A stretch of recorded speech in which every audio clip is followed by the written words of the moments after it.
Hi, in this video I'll be explaining how to teach an introductory coding lesson to a class of Year 4 pupils. In this lesson we'll be going over what HTML tags are, how they are used and what order they can be put in. This introductory lesson will take place in the classroom, with the follow-up sessions taking place in the computer room. By having our first lesson in the classroom, we can provide them with tangible resources to help them get a hold on coding, as well as teaching them that computing skills such as problem solving can be used in other subjects as well as outside the classroom. Additionally, if we start teaching them before they jump on a computer, we can limit the amount of misunderstandings and problems they'll face by creating a solid base of knowledge. In our introduction, we can start with a discussion about what they already know about HTML tags. Have they heard of them? Do they know what they do? If no one understands, don't turn it into a game of guess what's on the teacher's head, but introduce them to basic concepts of tags, that they can go at the beginning or the end of content, that they can be used to separate different parts of a web page and so on.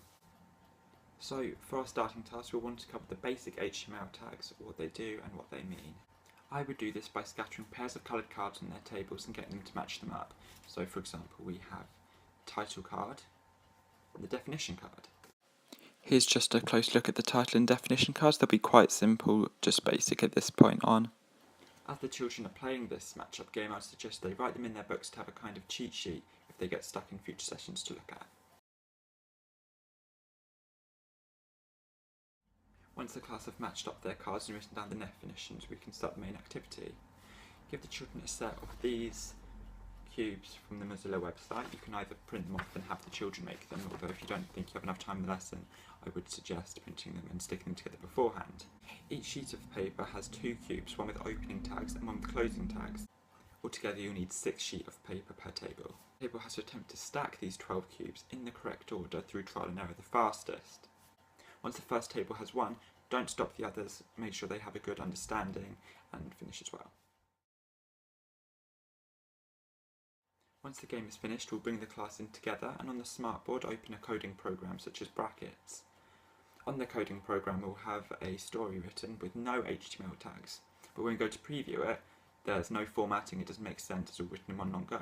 So we'll have the class feedback to us what tags they think should go where in order to make the story look right. Give it a title, give it paragraphs, maybe bold and italics to emphasise certain parts.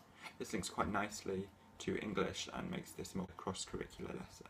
This lesson will set them up nicely to do coding on computers individually in the next and future sessions with a stronger understanding of HTML tags than they would have had if they'd just jumped on a computer and fended for themselves. It's also important for them to understand that coding skills aren't just used on computers, they can be applied to other lessons and even outside school.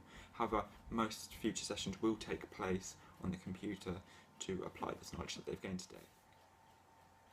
Thank you for watching, I hope that helps. If you're interested in looking at the resources I used in the video, there will be links to them on the webpage.